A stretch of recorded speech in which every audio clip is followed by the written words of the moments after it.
Mənim 200 min borcum oldu, mənim balaca qardaşım var. Bir dəfə mənə belə baxdı, sən bu qədər borcun var da, sən necə rahat yata bilirsən, necə rahat ola bilirsən?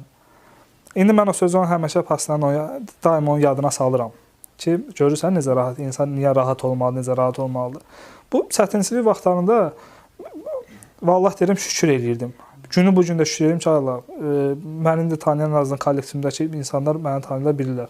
Həmişə şükür ki, bu günləri sən mənə yaşatdın. Bayaq bildirdiyim o moment ki var da, təsirsizlik. Biz bir işi bir yerə kimi gətirib çatdırırıq. O yerdən sonra onu nə davam elətdirə bilirik, əksinə müflis oluruq. Bu həmin bu 2 il işsizlik, yaş var, ailə var. Bu öz-özünə həyat özü mənə təsir verdi. Özüm də başladım, o kurslara yazıldım, oxudum. Mənim burada problemim nədədir? Bunu bütün sahibkarlar, kiçiyindən tutmuş, böyük sahibkarlar kimi hamıya məsləhət görürəm. İnternetdə gördüyünüz kursların və yaxud mənim özümə şəxsən müraciət edirəm, mən o kursları sizə deyə bilərəm. Biznesin idarə olunması, əsas maliyyənin vaxtının idarə olunması.